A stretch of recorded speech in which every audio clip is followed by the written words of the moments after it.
தமிழ் தடம் நேயர்களுக்கு வணக்கம். நம்மோடு உரையாட ஊடகவியலாளர் திரு கேப்ரியல் இணைந்திருக்காங்க. வாங்க பேசலாம். வணக்கம். வணக்கம். நிகழ்கால அரசியல் பற்றி பேசாம முதல் எடுத்த உடனே அரசியலுக்குள்ள நடக்கக்கூடிய ஒரு அரசியலை பத்தி ஆரம்பிக்கலாம்னு நினைக்கிறேன். என்ன அப்படின்னா, நாம் தமிழர் கட்சியிலிருந்து அப்பொழுது சில நேரங்கள்ல அப்பப்போ சிலர் வெளியேற வழக்கம் உண்டு. அது எல்லா கட்சியிலுமே அந்த வழக்கம் உண்டு. அப்பப்போ சிலர் வெளியேறுவாங்க. அப்படி நாம் தமிழர் கட்சியிலேருந்து வெளியேறவங்க ஊடகம் பெரிய அளவில் கவனம் செலுத்தி அவங்க கிட்ட இருந்து நெகட்டிவான பாயிண்ட்ஸை வாங்கி நாம் தமிழருக்கு எதிராக திருப்ப முடியுமா அப்படின்ற வேலைகளில் ஊடகங்கள் ரொம்ப முனைப்பாக ஈடுபடுவாங்க. குறிப்பாக திமுகவுக்கு ஆதரவாக இருக்கக்கூடிய நிறைய ஊடகங்கள் அப்படி ஈடுபடுவாங்க. இப்பொழுது அப்படி நாம் தமிழர் கட்சியிலிருந்து வெளியேறிய ஜெகதீச பாண்டியன் அப்படின்றவர் நிறைய ஊடகங்களுக்கு போயிட்டு நாம் தமிழர் கட்சி குறித்து நிறைய நெகட்டிவ் பாயிண்ட்ஸ் பேசிட்டு இருக்காரு. அது பெரிய அளவில் வரவேற்பை பெறலை அப்படின்னாலுமே ஆனால் கணிசமான மக்கள் அதை பார்க்குறாங்க. அது பெரிய அளவில் வைரலாகி ஷேர் ஆகி அப்படிலாம் ஒன்றும் இல்லை. ஆனாலுமே கணிசமான மக்கள் அதை பார்க்குறாங்க. ஸோ ஏன் வெளியே போயிட்டும் நாம் தமிழர் கட்சி பற்றி பேசணும்? அவங்க சைலண்டாக தான் இருக்காங்க. நாம் தமிழர் கட்சி அவரை பற்றி பேசாமல் சைலண்டாக தான் இருக்காங்க. ஆனால் அவர் தொடர்ச்சியாக டேமேஜ் ஏற்படுத்தணும் அப்படின்னு நினைக்கிறாரு. ஸோ இது ஏன் நடக்குது அப்படின்னு பார்க்குறீங்க? நான் கம்யூனிஸ்டுகளோட ஸ்டார்டிங்கில் ட்ராவல் பண்ணியிருக்கேன். அங்கேயும் இந்த பிரச்சனை இருக்கும். கம்யூனிஸ்ட் பார்ட்டியில் கொஞ்ச நாள் ட்ராவல் பண்ணுவாங்க. சின்ன சின்ன அமைப்புகளோடையும் க்ளோஸாக இருந்திருக்கேன். அப்புறம் ஒன்ஸ் வெளியே போயாச்சுன்னா பார்ட்டிக்கு நிறைய டேமேஜை ஏற்படுத்துவாங்க. சில நேரங்களில் அவங்க ஈகோ ஹர்ட் ஆகிடும். அங்கே பணம்லாம் எதுவும் இன்வால்வ் ஆகிருக்காது. சிம்பிளாக ஒரு 1 இயர் அந்த கட்சியோட ட்ராவல் பண்ணுவாங்க. சில கருத்து முரண்பாடுகள்லாம் ஏற்படும். வெளியே வருவாங்க. ஈகோ ஹர்ட் ஆயிரும். அதுக்கப்புறம் அந்த கட்சியை விமர்சித்து பேசிகிட்டு இருப்பாங்க. வேற கட்சியிலையோ வேற அமைப்புலையோ சேருவாங்க. இந்த மாதிரியான நிறைய விஷயங்கள் அங்கே போய்கிட்டு இருக்கும்.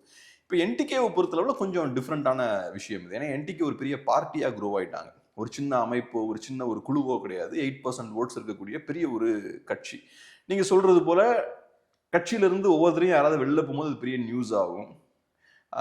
அதுவும் ஒரு பெரிய தொலைக்காட்சியெல்லாம் பார்த்தோம்னா நாம் தமிழர் கட்சியிலேருந்து அவர் வெளில போயிட்டார், இவர் வெளில போயிட்டாருன்னு பயங்கரமாக அதை நியூஸாக கவர் பண்ணிக்கிட்டே இருந்தாங்க. ஸோ இந்த விஷயம் நடந்துகிட்டே இருக்கு. அது போக நாம் தமிழர் கட்சியிலேருந்து நிறைய பேர் வெளியும் போய்கிட்டு இருக்காங்க. அதுவும் ஒரு ஃபேக்ட் தான். அட்ரிஷன் ரேட்டும்பாங்கல்ல, அட்ரிஷன் ரேட் கொஞ்சம் அதிகமாக இருக்கு. அதுக்கான காரணம் என்னன்னா, இப்போ மற்ற கட்சிகளுக்கு இருக்கக்கூடிய ஸ்ட்ரென்த் என்னன்னா, சிறிய கட்சிகளாக இருந்தால் கூட கம்யூனிஸ்டுகளுக்கும் விசிகேவுக்கும் எம்டிஎம்கேவுக்கும் இவங்களுக்கு அதிகாரத்தில் ஒரு பங்கு இருக்கு. சில எம்எல்ஏ சீட்ஸ் கிடைக்குது, எம்பி சீட்ஸ் கிடைக்குது. ஸோ அதை அவங்க பகிர்ந்து கொடுக்குறாங்க. நேச்சுரலாக அதிகாரம் கைக்கு வரும்போது பணமும் கொஞ்சம் இருக்கும்.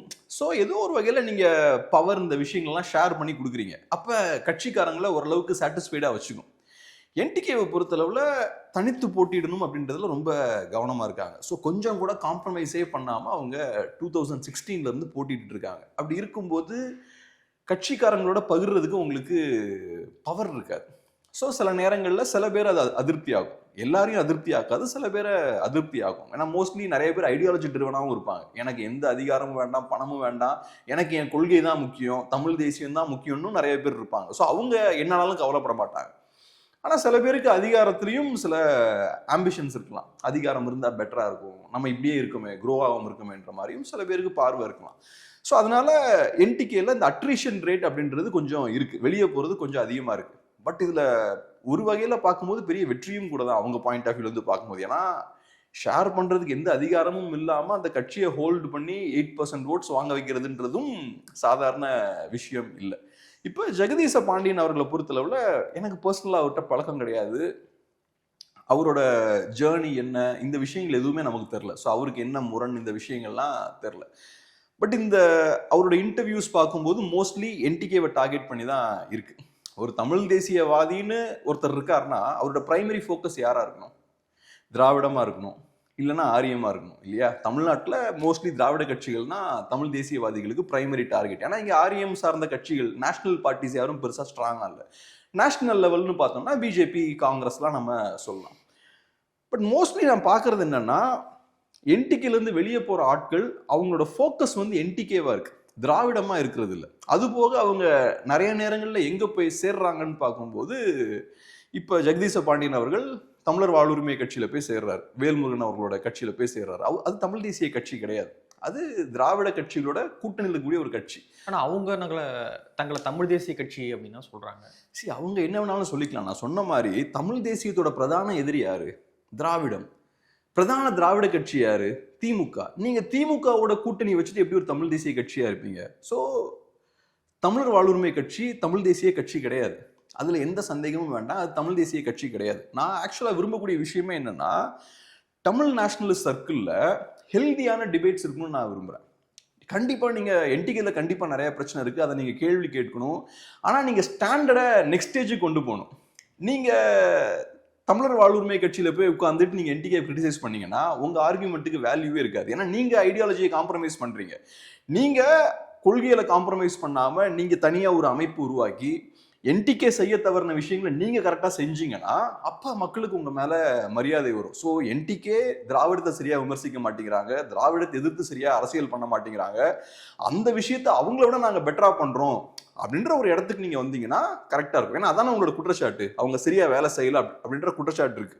அதனாலதான் நாங்க வெளில போறோம் அப்படின்றது. ஆனா நீங்க வெளியே போய் சேர்ற இடம் வந்து கரெக்டா இல்லை. அது ஒரு தமிழ் தேசிய அரசியலா இல்லை. இதுதான் பெரிய ஒரு சிக்கலா இருக்கு. இன்ஃபேக்ட் என்னோட பர்சனலான விருப்பம் என்னன்னா, நிறைய தமிழ் நேஷனலிஸ்ட் பார்ட்டிஸ் இருக்கணுன்றது என்னோட ஆசை. அட்லீஸ்ட் அமைப்புகள், நிறைய தமிழ் நேஷனலிஸ்ட் அமைப்புகள்லாம் இருக்கும். அதெல்லாம் இருக்கும்போது அவங்கள விட நம்ம இன்னும் பெட்டரா செயல்படணும், ஒரு ஹெல்தியான ஒரு காம்படிஷன் இருக்கும். திராவிட கட்சிகள் நிறைய பேர் இருக்காங்க, திராவிட அமைப்புகள் நிறைய பேர் இருக்காங்க. அஃப்கோர்ஸ் இப்ப திராவிட கட்சிகளை பொறுத்தளவுல திமுக பவருக்கு வந்ததுக்கு அப்புறம் நிறைய திராவிட கட்சிகள் உருவாக ஆரம்பிக்குது. பட் பரவாயில்ல, இப்பயே கூட இருக்கலாம். அவங்களுக்குள்ள ஒரு ஹெல்தியான ஒரு காம்படிஷன் இருந்தா நல்லா இருக்கும். பட் இங்க என்ன ஆகுதுன்னா, வெளியே போய் அவங்க தமிழ் நேஷனலிஸ்டா இருக்க மாட்டேங்கிறாங்க. திமுகல போய் சேர்றதா இருக்கலாம், அதிமுகல போய் சேர்றதா இருக்கலாம், தமிழர் வாழ்வுரிமை கட்சியில போய் சேர்றதா இருக்கலாம். ஸோ அது அங்க போய் நீங்க சேர்றீங்கனால நீங்க தமிழ் நேஷனலிஸ்டா இல்லைன்னு ஆகி போயிருது இல்லை. ஸோ நீங்க ஒரு ப்ராப்பரான ஒரு தமிழ் நேஷனலிஸ்ட் பிளாட்ஃபார்மை உருவாக்கி உங்க பார்வையில என்டிகே சில விஷயங்கள் பண்ணல, அதை நீங்க இன்னும் பெட்டரா பண்ணீங்கன்னா அது அற்புதமான விஷயமா இருக்கும் அப்படின்றதான் என்னோட பார்வை. ஆனா நீங்க போய் காம்ப்ரமைஸ் ஆகும்போது என்ன ஆகுதுன்னா, மாற்றே சாத்தியம் இல்லை, திமுக தான் நிரந்தரமா இருக்கும் போல அப்படின்ற ஒரு போலியான ஒரு தோற்றத்தை மக்கள் மத்தியில ஏற்படுத்துது, ஒரு அயற்சியை ஏற்படுத்துது. மாற்றம்லாம் கொண்டு வர முடியாது, கடைசியில் இவங்களே இங்கே தான் வந்து சேருவாங்க அப்படின்ற மாதிரியான ஒரு தோற்றத்தை ஏற்படுத்துது. ஸோ அங்கே தான் ஒரு சிக்கல் இருக்கிறதா பார்க்குறேன். அதை தாண்டி நமக்கு பர்சனலாக அந்த சண்டைக்குள்ள என்ன நடந்துட்டு இருக்கு அப்படின்ற விஷயம் நமக்கு தெரியல. ஏன்னா நான் சொன்னது போல பர்சனலாக அவங்கள பற்றின எந்த இன்ஃபர்மேஷன் நமக்கு கிடையாது. இப்போ கட்சியிலேருந்து வெளியேறோம் அல்லது வெளியேற்றப்படுறோம் அப்படின்னும் பொழுது அங்கே ஏதோ பிரச்சனை இருக்கு, வெளியேறோம் அப்படின்னு தான் அது பொருள்படுது. அப்படின்னா இப்போ நாம் தமிழர் கட்சி என்ன கிளைம் பண்றாங்க, நாங்க தான் வந்து தமிழ் தேசிய கட்சி, யாருமே மற்ற தமிழ் தேசிய கட்சிகள் அரசியல்ல வந்து கிடையாது, வாக்கு அரசியல்ல யாரும் கிடையாது அப்படின்றாங்க. அப்போ வெளியேறவங்க எங்க போய் சேர்ந்தாலுமே வந்து அது தமிழ் தேசிய கட்சி இல்லை அப்படின்ற ஒரு கிளைம் பண்ண ஈஸியா முடியும்.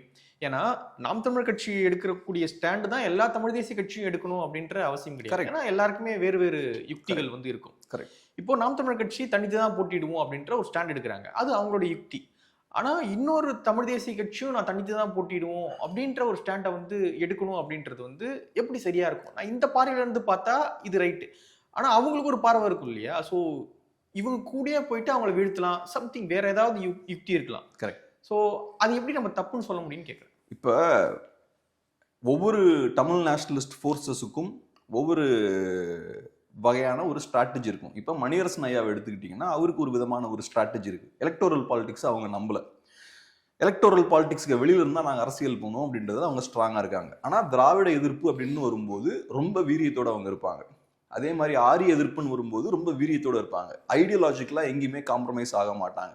ஆனால் அவங்க ஸ்ட்ராட்டஜிக்காக ஒரு முடிவு எடுக்கிறாங்க. எங்களை பொறுத்தளவில் எலக்டோரல் பாலிடிக்ஸுக்கு நாங்கள் வரமாட்டோம் அப்படின்றதுல அவங்க ஸ்ட்ராங்காக இருக்காங்க. ஸோ அவங்க இன் பிரின்சிபிள் அவங்க ஒரு தமிழ் தேசிய அமைப்பு, அதில் எந்த சந்தேகமும் இல்லை. அதே மாதிரி என்டிகே இன் பிரின்சிபிள் அவங்க தமிழ் தேசிய அமைப்பு. அவங்களோட அப்ரோச் வந்து எலக்டோரல் பாலிடிக்ஸ் வழியாக நம்ம பவரை கேப்சர் பண்ணலாம் அப்படின்றது அவங்க அப்ரோச். அது இது ரெண்டுல எது கரெக்ட்ன்றதெல்லாம் வேற ஒரு டிபேட், அதுக்குள்ள நம்ம போக வேண்டாம். ஆனா திராவிடத்துக்கிட்ட அவங்க காம்ப்ரமைஸ் ஆகல. ஆனா தமிழர் வாழ்வுரிமை கட்சி எடுத்துக்கிட்டீங்கன்னா அவங்க டிஎம்கேவோட அலையன்ஸ்ல இருக்கக்கூடிய பார்ட்டி. அப்ப நீங்க யாருக்கு மாற்று? நீங்க தமிழ் தேசியம்ன்றது எந்த சித்தாந்தத்துக்கு மாற்று? திராவிடத்துக்கு மாற்று, ஆரியத்துக்கு மாற்று. ஆனா நீங்க திராவிடத்தோடயே சேர்ந்து டிராவல் பண்றீங்கன்னா அப்ப நீங்க யாருக்கு மாற்று? இந்த சித்தாந்தம் ஏன் அப்ப இருக்கணும் உங்களுக்கு? நீங்க இப்ப திராவிட கட்சியோடய சேர்ந்து இருக்கலாமே. இப்ப ஒரு அலையன்ஸ் வைக்கிறோம்னு வச்சுக்கோங்களேன், அந்த அலையன்ஸ் வந்து கொள்கை அடிப்படையில தான் அந்த அலையன்ஸ் இருக்கணும். அதை தான் நம்ம பிரின்சிபிள்டு அலையன்ஸ் நம்ம சொல்லுவோம். நீங்க இல்ல எங்களுக்கு சீட்ஸ் கொடுப்பாங்க, எங்களுக்கு சில ஃபண்ட்ஸ் கொடுப்பாங்கன்னு அலையன்ஸ் வைக்க முடியாது. அன்ஃபார்ச்சுனேட்லி இன்னைக்கு தமிழ்நாட்டில் இந்த அலையன்ஸ் கேமே பார்த்தீங்கன்னா சீட்ஸு டொனேஷன்ஸ் இதை சார்ந்து தான் அலையன்ஸே இருக்கு. அப்படி இருக்கக்கூடாது. அலையன்ஸ்ன்றது எப்படி இருக்கணும்னா கொள்கை அடிப்படையில் பிரின்சிபிள்டு அலையன்ஸாக இருக்கணும். ஸோ இப்போ தமிழர் வாழ்வுரிமை கட்சி திமுகவோட அலையன்ஸ் வச்சிருக்காங்கன்னா என்ன அடிப்படையில் அந்த அலையன்ஸ் வச்சிருக்காங்க? இதுல என்ன கொள்கை இருக்கு? பிரின்சிபிள் அலைன்ஸா இருக்க வாய்ப்பு இல்லை. ஏன்னா உங்களோட பிரின்சிபிள்ஸ் வேற, அவங்களோட பிரின்சிபிள்ஸ் வேற. ஸோ அப்போ ஏதோ ஒரு வகையில் உங்களோட ஐடியாஸை நீங்க காம்ப்ரமைஸ் பண்றீங்க. தமிழர் வாழ்வுரிமை கட்சின்னு பேர் வைத்திருந்தாலும் நீங்க ஐடியாஸை காம்ப்ரமைஸ் பண்றீங்க. கம்யூனிஸ்டுகளும் அப்படிதான். நான் இந்த கட்சி மட்டுமே பேசுறேன்னு நினைக்க வேண்டாம். ஏன்னா இங்க பேச வேண்டிய அந்த சூழல் ஏற்படுறதுனால நான் பேசுறேன். கம்யூனிஸ்டுகளும் அப்படிதான். அவங்களோட பிரின்சிபிள்ஸ் வேற, அவங்களோட கொள்கைகள் வேற. ஆனா அதை காம்ப்ரமைஸ் பண்ணி அவங்க திமுகவோட அலைன்ஸ் போறாங்க. ஆனா அவங்க என்ன சொல்றாங்க அப்படின்னா பொது எதிரி பிஜேபி, ஸோ அவங்கள வீழ்த்தணும் முதல்ல, அதுதான் முதல்ல, ஆரியத்தை வீழ்த்துறது தான் முதல்ல. ஸோ அவங்களை வீழ்த்திட்டு முதல்ல அப்புறம் ரெண்டாவதாக அவங்கள பார்த்துக்கலாம். ஸோ அதனால பொது எதிரியான பிஜேபி வீழ்த்த இப்போதைக்கு இந்த அலைன்ஸை நம்ம பில் பண்ணுவோம் அப்படின்றாங்க. தமிழ்நாட்டில் அரசியல் மாற்றத்துக்கான சித்தாந்தம் தான் தமிழ் தேசியம். ஸோ பிஜேபி வீழ்த்துவதற்கான சக்தியும் தமிழ் தேசியத்துக்குள்ள இருக்கு, திராவிடத்தை வீழ்த்துவதற்கான சக்தியும் தமிழ் தேசியத்துக்குள்ள இருக்கு. அப்படி பிஜேபியை வீழ்த்துவதற்கான சக்தி தமிழ் தேசியத்துக்குள்ள இல்லைன்னா அந்த ஐடியாலஜியை தூக்கி போட்டுடலாம். ரைட்? ஸோ இன்னைக்கு தமிழ் தேசியவாதிகள்னு கொஞ்சம் பேர் உள்ள இருக்காங்கன்னா அதுக்கான காரணம் என்னன்னா பிஜேபியை வீழ்த்துவதற்கான சக்தி இந்த சித்தாந்தத்துக்குள்ள இருக்கு. மார்க்ஸ் அப்படின்ற ஒரு பெரிய ஒரு தியரிட்டிஷியன் அவர் இல்லையா, ஒரு பெரிய ஒரு ஐடியாலாக், அவரு கம்யூனிசம் அப்படின்ற ஒரு சித்தாந்தத்தெல்லாம் பில் பண்றாரு, மார்க்சியம் இல்ல ஐடியாலஜியை கிரியேட் பண்றாரு. அதுக்கான காரணம் என்னன்னா முதலாளித்துவம் மோசம், முதலாளித்துவத்தை வீழ்த்தணும் அப்படின்றதுக்காக ஒரு செட் ஆஃப் ஐடியாஸ்லாம் அவர் கிரியேட் பண்றாரு. அதை நீங்க உள்வாங்கி தான் கம்யூனிஸ்ட் பார்ட்டின்னு ஒன்று உருவாக்கியிருக்கீங்க. இல்ல ஒரு கம்யூனிஸ்ட் ஒரு முதலாளித்துவ கட்சியை வீழ்த்துறதுக்கு எனக்கு இன்னொரு முதலாளித்துவ கட்சி தேவை அப்படின்னா எது கம்யூனிசம்? நீங்க திமுக போய் சேர்ந்துடலாமே. ஸோ கம்யூனிஸ்டுகளோட பிரைமரி பிலீஃபே என்னன்னா, நம்பிக்கை என்னன்னா, நம்மளால முதலாளித்துவத்தை வீழ்த்த முடியும், இந்த சிஸ்டமை நம்ம வீழ்த்த முடியும். ஸோ நீங்க அலைன்ஸ் வைக்க வேண்டியது யாரு கூடனா தொழிலாளர்களோட, சாதாரண மக்களோட, பாதிக்கப்பட்ட மக்களோட தான் நீங்க அலையன்ஸ் வைக்கணும். ஆனா நீங்க என்ன பண்றீங்க? பாஜகவை வீழ்த்துறதுக்காக நாங்க திமுகவோட அலைன்ஸ் வைக்கிறோம்னு சொல்றீங்க. உண்மை அது கிடையாது. உங்களுக்கு சீட்ஸ் வேணும், உங்களுக்கு டொனேஷன்ஸ் வேணும், அதான் உண்மை. ஆனா நீங்க பாஜகவை ஒரு சாக்கு போக்கா யூஸ் பண்றீங்க. எனக்கு சீட்ஸ் கிடைக்கலனாலும் பரவாயில்லங்க, எனக்கு 4% ஓட்டு மட்டும் வந்தா போதும். என்டிகே அப்படிதான் நிக்கிறாங்க, எனக்கு 8% ஓட்டு இருந்தாலும் பரவாயில்ல, சீட்ஸ் வரலாலும் பரவாயில்ல. அதே மாதிரி நீங்களும் நிக்கலாமே. எதுக்கு உங்களுக்கு திமுக தேவைப்படுது? ஸோ நீங்க ஒன்ஸ் நீங்க திமுகவோட போய் காம்ப்ரமைஸ் ஆயிட்டீங்கன்னா, உங்க கொள்கைக்கு எதிரான ஒரு ஆளோட போய் காம்ப்ரமைஸ் ஆயிட்டீங்கன்னா அதோட நீங்க முடிஞ்சீங்க. அதுக்கப்புறம் நீங்க க்ரோ ஆக முடியாது. அதுவும் திமுக இங்க அப்ரஸர்மாங்கல்ல, ஒடுக்கக்கூடிய இடத்துல திமுக இருக்காங்க, அதிகாரத்துல மேல இருக்காங்க. கம்ப்ளீட்டா இங்க இருக்கக்கூடிய மீடியாவா இருக்கலாம், இங்க இருக்கக்கூடிய என்டையர் என்வரன்மெண்ட், பொலிட்டிக்கல் என்வரன்மெண்ட்டே அவங்க கண்ட்ரோல் பண்ணிட்டு இருக்காங்க. கூட்டணி கட்சிகள்லாம் ஃபுல் கண்ட்ரோல் வச்சிருக்காங்க. அதிமுகனால அதெல்லாம் பண்ண முடியல. அதனாலதான் ஒடுக்கக்கூடிய இடத்துல திமுக இருக்காங்கன்னு சொல்றேன். அவங்களோட போய் நீங்க கூட்டணி வைக்கிறீங்கன்னா அது எப்படி அபத்தமா இருக்குது. இங்க தமிழ்நாட்டுல பவர்ஃபுல்லான இடத்துல பாஜக இல்லை, இங்க திமுக தான் இருக்காங்க. ஸோ அவங்களை எதிர்த்து நான் ஒரு கேள்வி கேட்க மாட்டேன், அதிகாரத்தை நோக்கி எதுவும் நான் பண்ண மாட்டேன்.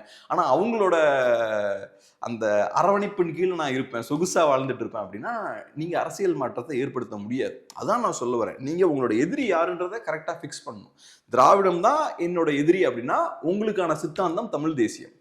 அப்ப நீங்க தமிழ் தேசியத்தை யூஸ் பண்ணி திராவிடத்தை வீழ்த்தலாம், ஆரியத்தை வீழ்த்தலாம், எல்லாமே பண்ணலாம். அந்த சக்தி தமிழ் தேசியத்துக்குள்ள இருக்குன்னு நம்புறதுனாலதான் நீங்க தமிழ் தேசியவாதியா இருக்கீங்க.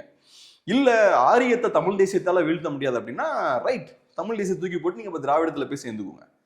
அதுக்கான எல்லா ஃப்ரீடமும் உங்களுக்கு இருக்கு. ஆனா நீங்க மாற்றம் ஏற்படுத்தக்கூடிய அந்த சக்தி தமிழ் நேஷனலிசம் இருக்குன்றத நம்புறதுனால நீங்க இங்க இருக்கீங்க. ஸோ அப்ப அந்த பிரின்சிபிள் படி நீங்க செயல்படணும். அப்புறம் உங்க வசதிக்கு ஏற்ற மாதிரி நீங்க டைல்யூட் பண்ண முடியாது. இல்ல நான் வந்து இப்படி போவேன் அப்படி போவேன் அப்படின்ற மாதிரி சொல்ல முடியாது. ஸோ நான் எதிர்பார்க்கிறது என்னன்னா, ஒரு தமிழ் நேஷனலிஸ்ட் பார்ட்டிலேருந்து நீங்க வெளில போறீங்கன்னா அதுல ஒரு பிரச்சனையும் கிடையாது, உங்களுக்கு அதுக்கான எல்லா உரிமையும் இருக்கு.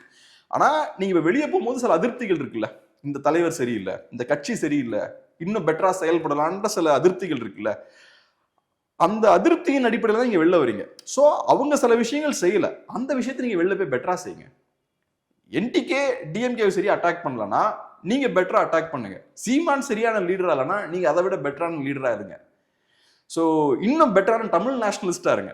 நீங்க இவங்களை அட்டாக் பண்றதுக்காக நீங்க திராவிடத்தோட போய் சேர்ந்தீங்கன்னா நீங்க காம்ப்ரமைஸ் ஆயிடுறீங்க. பிளஸ் உங்க ஈகோல இருந்து தான் பேசிட்டு இருக்கீங்க இல்லையா. வெறும் ஒரு இண்டிவிஜுவல், எப்பவுமே ஒன்று புரிஞ்சுக்கோங்க, ஒரு இண்டிவிஜுவல், இப்ப நான் கேப்ரியல்னு இருக்கேன், என்ன சார்ந்தே நான் அரசியல் பண்ண வச்சுக்கோங்க. மகாபிரபு என்ன அட்டாக் பண்ணிட்டாரு, உடனே கேப்ரியலோட ஈகோ ஹர்ட் ஆயிருச்சு, உடனே மகாபிரபுன்னு நான் பேசிட்டு இருக்கேன்னு வச்சுக்கோங்க. அப்ப அதுல எந்த அரசியலும் இல்லை, மக்கள் எனக்கு முக்கியத்துவம் கொடுக்க கூடாது. நான் நான் அப்படின்ற அந்த இடத்துல இருந்து நான் செயல்படுறேன். அப்படி செயல்படுறது அரசியல் கிடையாது. ஸோ அதை நம்ம எப்பவுமே பிரைமரியா புரிஞ்சுக்கணும். அரசியல் பேசும்போது நம்மளோட பர்சனல் ஈகோ அது இதுன்னு எல்லாத்தையும் ஓரமா வச்சுட்டு பொலிட்டிக்கல் பாயிண்ட் ஆஃப் வியூல இருந்து சோஷியல் பாயிண்ட் ஆஃப் வியூல இருந்து பார்க்கணும். ஓகே, நம்ம ஐடியாலஜி அதையெல்லாம் பேசுகிறோம், சித்தாந்தம் சார்ந்து இயங்கணும், அதெல்லாம் ஓகே தான். ஆனால் சித்தாந்தம் சார்ந்து என்னதான் இயங்கினாலுமே எல்லாத்தையும் வச்சு பார்த்தாலுமே எனக்கு முதல்ல முக்கியம். என்ன நான் தனியாக பார்க்கும்பொழுது நான் மதிக்கிற அளவுக்கு நான் வாழ்ந்திருக்கேனா அப்படின்றது முதல்ல முக்கியம். அந்த அளவுக்கு என் மேலே நான் ஒரு மதிப்பு வச்சிருக்கணும். ஸோ அப்படி இருக்கும்பொழுது ஒரு இடத்துல நான் பயணிக்கிறேன், அந்த இடத்துல இருந்து என்னை அசிங்கப்படுத்தி வெளியேற்றுறாங்க அப்படின்னும் பொழுது இந்த சித்தாந்தம் இதெல்லாம் தாண்டி ஒரு 10 வருஷம் கழிச்சு நீ அப்பயே அதுக்கு ரியாக்ட் பண்ணிருக்கலாமே அப்படின்னு நான் அன்னைக்கு ரிக்ரெட் பண்ணக்கூடாது இல்லையா? ஸோ அதனால இந்த சித்தாந்தம் அதெல்லாம் தாண்டி பார்த்தாலுமே இன்னைக்கு நான் இதை ரியாக்ட் பண்ணியே ஆகணும், இல்லைன்னா இது நாளைக்கு பல பேருக்கு நடந்துரும் அப்படின்ற அடிப்படையில் கூட அது நிகழலாம். இது தனி. இப்போ ஜெகதீச பாண்டியன் இவங்கெல்லாம் யாரா இருக்கலாம், இவங்கெல்லாம் பெரிய லீடர் அப்படின்னு நான் பார்க்கல. அண்ணா போல தலைவர்கள், ராஜாஜி போன்ற தலைவர்களே கம்ப்ரமைஸ் ஆயிட்டாங்க. அவங்க 67 ராஜாஜி அந்த அளவுக்கு எதிர்த்தாரு அண்ணா, ஆனா கூட்டணி வச்சு ஆட்சி பிடிச்சிட்டாங்க. அவ்வளவு பெரிய டால் லீடர்ஸ்க்கே ஒரு காம்ப்ரமைஸ் தேவைப்படுது. என்னதான் சித்தாந்தம் அது இருந்தாலுமே ஒரு காம்ப்ரமைஸ் தேவைப்படுது. அப்படி இருக்கும் பொழுது நம்மளாம் சின்ன சின்ன மனிதர்கள், இப்போ அன்றாடத்தை நோக்கி ஓடக்கூடிய மனிதர்கள், நம்ம கிட்ட பெரிய நம்ம பர்சனலா ஈகோவை டச் பண்ணும்பொழுது பெரிய சித்தாந்தம்லாம் பார்த்துக்கிட்டு இருக்க மாட்டோம்.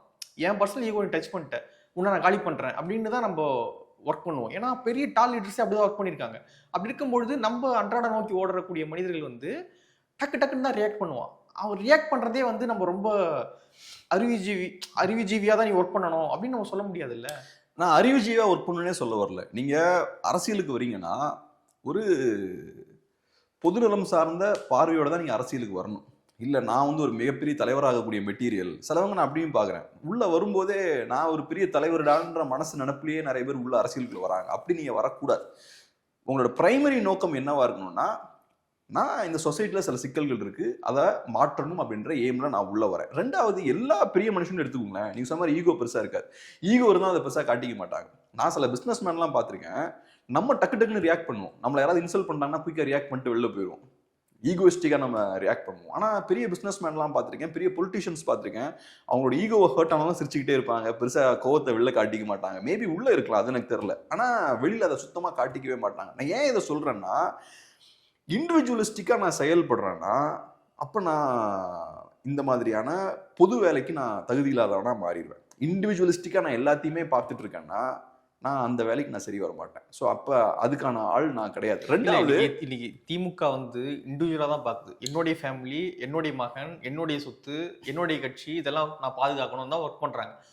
மக்கள் ஏத்துட்டு தானே இருக்காங்க. அவங்க அங்க வரேன், அதனாலதான் நான் திமுகவை மாத்தணும்னு சொல்றேன். அது மட்டும் இல்லாம இன்னைக்கு திமுக அதிகாரத்தில் இருக்கக்கூடிய ஒரு கட்சி, பவருக்கு வந்துட்டாங்க. பவருக்கு வந்ததுக்கு அப்புறம் இந்த மாதிரி நீங்க இருக்கலாம். ஏன்னா யாரும் உங்களை கேள்வி கேட்க மாட்டாங்க. நீங்க உங்க பேரனை உள்ள கொண்டு வந்தாலும் யாரும் கேட்க மாட்டாங்க, உங்க பேரனோட பையனை உள்ள கொண்டு வந்தாலும் யாரும் கேட்க மாட்டாங்க. ஆனா ஒரு கட்சி வளரும் போது நீங்க ஈகோஸ்டிக்கா இருக்க முடியாது இல்லையா? இப்ப திமுக ஸ்டார்டிங்ல வளர்ந்து வரும்போது கருணாநிதி அவர்களோ, அண்ணா அவர்களோ, பெரியார் அவர்களோ இந்த கண்டிஷன்ல அவங்க இல்லை. அவங்க வேற மாதிரியான ஒரு டோன்ல இருந்தாங்க. அதிகாரம் வந்ததுக்கு அப்புறம் நீங்களும் அதிகாரத்து முறையிலாம் நடந்துக்கலாம். ஸோ இன்னைக்கு உள்ள நம்ம வர்றதுக்கான காரணம் அதிகாரத்தை தக்க வச்சுக்கணுன்றதுக்காக இல்லை, அதிகாரத்தை கைப்பற்றணும், தமிழ்நாட்டில் ஒரு அரசியல் மாற்றத்தை ஏற்படுத்தணும் அப்படின்றதுக்காக. உங்களுக்கு கோபம் வரலாம், நீங்க சொன்னீங்க இல்லையா, நம்மளை மிஸ்ட்ரீட் பண்ணா நம்ம என்ன பண்றதுன்னு கேட்டீங்க இல்லையா? மிஸ்ட்ரீட் பண்ணா தாராளமா வெளில போகலாம், அதுலலாம் எந்த தடையும் எதுவும் கிடையாது. நான் என்ன சொல்றேன், இது கம்யூனிஸ்ட் பார்ட்டியா இருக்கலாம், நேஷனலிஸ்ட் பார்ட்டியா இருக்கலாம், தமிழ் நேஷனலிஸ்ட் பார்ட்டியா இருக்கலாம், எந்த பார்ட்டியாவும் இருக்கலாம். ஆனா நீங்க வெளியே போய் நீங்க ஒரு சித்தாந்தத்தை கையில் எடுக்கிறீங்க இல்லையா, அந்த சித்தாந்தத்துக்கு விசுவாசமா இருக்கணும். அதுதான் ரொம்ப அவசியம். அதுதான் நீங்க யாருன்றதை டிஃபைன் பண்றது. நான் அந்த சித்தாந்தத்துக்கு எதிராகவே நான் செயல்படுவேன், ஏன்னா என்னோட ஈகோ தான் முக்கியம். அந்த ஐடியாலஜிக்கு டேமேஜ் ஆனாலும் பரவாயில்ல, மக்களுக்கு டேமேஜ் ஏற்பட்டாலும் பரவாயில்ல, ப்ராக்ரஸ்ன்றோம்ல அது தடுத்தாலும் பரவாயில்ல, நான் என்னோட ஈகோல தான் செயல்படுவேன்னா உங்க ஈகோ சொசைட்டியோட முன்னேற்றத்துக்கு தடையா இருக்கு. இல்ல எல்லா மனிதர்களும் இருக்கலாம், அப்படி இருக்கக்கூடாது, பேஸ்டா தான் போகணும் அப்படின்னு எப்படி சொல்ல முடியும் நம்மன்னு கேட்கறேன். எல்லா மனிதரும் அப்படிதான் போகணும், ஐடியாலஜி பேஸ்டா தான் போகணும்னா எப்படி? அது நான் அப்படி போகணும்னு நான் சொல்ல வரல, அது கரெக்ட்னு சொல்ல வரேன். அது தப்பா இருக்கும்போது தப்புன்னு நான் சொல்லுவேன்னு சொல்ல வரேன். ஒரு கட்சி இருக்குல்ல, இந்த கட்சிக்கு ஒரு ஐடியாலஜி இருக்குல்ல, அந்த கட்சிக்குள்ள நீங்க வரும்போது அந்த ஐடியாலஜி ஏத்து தானே உள்ள வரீங்க. அப்ப நீங்க அந்த கட்சியை விட்டு வெளில போகும்போது ஒன்லோ எனக்கு ஐடியாலஜிக்கல் டிஃபரன்ஸ் இருக்குன்னு நீங்க சொல்லணும். இல்ல நான் தமிழ் தேசியவாதி தான் அப்படின்னா அந்த ஐடியாலஜிக்கு உட்பட்டு நீங்க செயல்படணும். அப்ப நீங்க திமுகவோட போய் செயல்பட முடியாது. இப்ப நான் ஒரு காலத்துல கம்யூனிஸ்ட்ல டிராவல் பண்ணேன். அப்ப வெளில வந்தேன். வெளில வரும்போது எனக்கு ஐடியாலஜிக்கல் டிஃபரன்ஸ் இருந்தது. இப்ப நான் கம்யூனிஸ்ட் அட்டாக் பண்றேன். ஏன்னா எனக்கு ஐடியாலஜிக்கல் டிஃபரன்ஸ் இருக்கு. இப்ப நான் அதை ஏத்துக்கல. அன்னைக்கு ஏத்துக்கிட்டேன், இன்னைக்கு ஏத்துக்கல. சோ நான் கம்ப்ளீட்டா முடிச்சுக்காச்சு. இப்ப நான் கம்யூனிஸ்ட்னு நான் சொல்லிட்டு நான் திமுகல போய் சேர்ந்தேன்னா அது போலித்தனமால இருக்கும். திமுக போய் சேர்றவன் எப்படி ஒரு கம்யூனிஸ்டா இருக்க முடியும்? அவங்க தான் பாதி கம்யூனிஸ்ட்ன்றாங்களே. அவங்க பாதி கம்யூனிஸ்டா தான் முதல்ல அவங்க டிஃபைன் பண்ணிட்டோம். அது என்ன பாதி கம்யூனிஸ்ட் அப்படின்றத டிஃபைன் பண்ணிட்டோம். டிஃபைன் பண்ணதுக்கு அப்புறம் நம்ம அவங்களுக்கு அது பதில் சொல்லுவோம். ஸோ அதனால வெளியே வந்துட்ட பிறகு இப்படி பேசக்கூடாதுன்றீங்க. இதுல பிரோஜனம்லாம் நான் சொல்ல வரேங்க. நான் பேசக்கூடாதுன்னு அவங்களை சொல்ல முடியாது. நீ அவங்க ஈகோஸ்டிக்கா கூட அவங்க செயல்படலாம். டெமோக்ரஸியில் அவங்க என்ன வேணாலும் பண்ணலாம். நான் என்ன சொல்ல வரேன், அதில் பிரோஜனம்னு சொல்ல வரேன். நீங்க என்டிகே மட்டும் அட்டாக் பண்ணல என்ன பிரோஜனம் இருக்கு? நீங்க உங்களை தமிழ் நேஷனலிஸ்ட்னு கிளைம் பண்ணிக்கிறீங்க இல்லையா? ஆனா உங்களோட அரசியல் செயல்பாடு என்ன? Anti NTK. அதை தாண்டி பெரிய அரசியல் செயல்பாடு இல்லை. நீங்க யாரோட இருக்கீங்க? திமுகவோட கூட்டணி வச்சிருக்கக்கூடிய ஒரு கட்சியில இருக்கீங்க. ஸோ இதுல என்ன லாஜிக் இருக்கு? நீங்க ஒரு தமிழ் நேஷனலிஸ்டா இல்ல, நீங்க அட்டாக் பண்றது என்டிகேவனா? அப்ப யாருக்கு லாபம் ஏற்படுத்தும் உங்களோட அரசியல் செயல்பாடுகள்லாம்?